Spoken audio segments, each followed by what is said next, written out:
Axis 24 इस वक्त हम पटना में हैं और पटना में जिस प्रकार जान रहे हैं जो आज प्रधानमंत्री नरेंद्र मोदी का जो जन्म दिवस है उस पर किस प्रकार छात्र जो युवा हैं वो आपको बेरोजगार दिवस के रूप में इसे मना रहे हैं। तो इस वक्त पटना की सड़कों पर मशाल जुलूस है। कुछ छात्र हैं जो लगातार मशाल लेकर चल रहे हैं।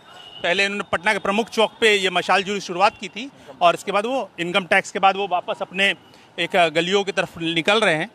तो यहाँ पर आप देख सकते हैं तो कुछ छात्र अभी मौजूद हैं जो जा रहे हैं। तो ये जो आज ट्विटर ट्रेंड चला है सोशल मीडिया पर, जिस प्रकार से जो नरेंद्र मोदी के जन्म दिवस का जो एक तरीके से माना गया था, बीजेपी आईटी सेल और जितने युवा हैं और जो छात्र संगठन है उसमें एक कंपटीशन है जिसमें ट्विटर ट्रेंड पे एक तरीके से जो छात्र संगठन और जो युवा है बेरोजगार है वो उस जीत को जीत ही गए। नंबर 1 ट्रेंडिंग पे उसे ले आए। आपको 20 लाख से ज़्यादा वो हैशटैग इस्तेमाल हुआ, पोस्ट हुआ उस पर। तो हम कुछ यहाँ पर छात्रों से बातचीत भी करने की कोशिश करेंगे कि वो किस प्रकार क्यों ये मशाल जुलूस लेकर आए सांकेतिक तौर पर और इसका क्या अर्थ होगा आगे चल के। तो आपका नाम क्या हुआ?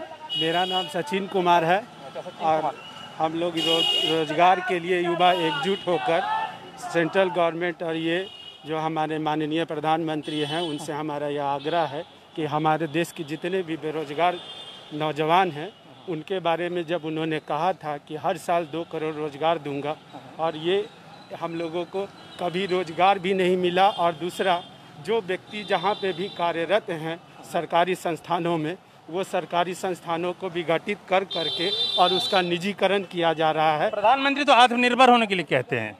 आत्मनिर्भर होने के लिए कहते हैं तो वो आत्मनिर्भर किस तरह से हो? प्राइवेट कंपनी, बाहरी कंपनी को वो ले आते हैं जिसका कुछ भी नहीं पता चलता है। तो आप लोग क्या सोचते हैं, जैसे और भी कोई छात्र हैं, आपको क्या लगता है कि इस तरह के मशाल जुलूस करने से क्या आपका विरोध का कोई असर होगा? पूरी तरह से कोशिश तो कर रहे हैं कि विरोध का असर होना चाहिए। अगर सारे छात्र एक साथ एकजुट होकर अगर निकलेंगे, मशाल जुलूस को सफल करेंगे तो जरूर सफल होगा। तो आप लोग क्यों लगता है कि ये जो मुद्दा है वो अभी इतना हुआ है? 2019 के लोकसभा चुनाव में ये युवाओं के बीच का मुद्दा नहीं रहा और फिर भी उनको इतने, क्योंकि ये बेरोजगारी का मामला तो नया नहीं कि अभी ये 1 साल में बेरोजगारी बढ़ी है। ये लगातार पिछले 1 दशक में जब से मोदी सरकार आई तो उस पर बार बार ये सवाल उठा है कि इकोनॉमी खराब हो रही है, बेरोजगार नहीं है, निजीकरण हो रहा है। तो अचानक से क्यों नींद टूटी है युवाओं की? क्योंकि आप पहले से देख रहे थे कि जब कोरोना नहीं थी उससे पहले ही हमारी जीडीपी स्लो डाउन हो रही थी। स्लो डाउन होते होते अब हमारी जीडीपी -24 पहुंच चुकी है। लोगों का और हर एक सेक्टर में माने यूपीएससी का जो पहले वैकेंसी आता था वो करीबन 1000 आता था। अब कटौती करके, जो कि सबसे बड़ी परीक्षा है, उसमें कटौती करके 780 है जो वैकेंसी लाई गई। और सभी तरह से देखें तो रेलवे का प्राइवेटाइजेशन किया गया है, एयरलाइंस भी बेची जा रही हैं। तो उससे क्या लगता है आपको? ये तो उनकी शुरुआती स्तर पे ही देखा गया, पिछले 5 सालों में ही देखा गया। तो इसका लोकसभा चुनाव में क्यों असर नहीं रहा? युवाओं ने उस वक्त क्यों उनको फिर से चुना?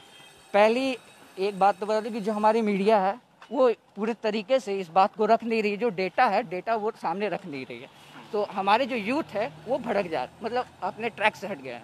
उनको जो प्रॉपर नॉलेज मिले, जो प्रॉपर आइडिया मिलना चाहिए था, वो नहीं मिल पा रही। तो एक तरीके से आप देख रहे हैं अभी भी जो एक मशाल जुलूस है, ट्विटर ट्रेंड की लड़ाई तो जीती जा रही है और बहुत सारी चीज़ें कर दी जा रही है, लेकिन फिर भी जो एक पता नहीं चल रहा है ये आंदोलन इससे आगे कहाँ जाएगा। क्या सरकार दबाव में आएगी और सरकार दबाव में झुकेगी और कुछ नौकरियां लेकर आएगी? हालांकि अभी खबर आ रही थी कि बिहार चुनाव से पहले कुछ घोषणाएं हुई है कि जल्द से जल्द की जाएगी बहाली, लेकिन कितनी इसमें सच्चाई है और कितना फसाने साबित होगा ये कुछ दिनों में साफ हो ही जाएगा। लगातार छात्र युवाओं से जुड़ी खबरें, बिहार की राजनीति से जुड़ी खबरें देखने के लिए हमारे चैनल एक्सिस 24 को सब्सक्राइब कर लें।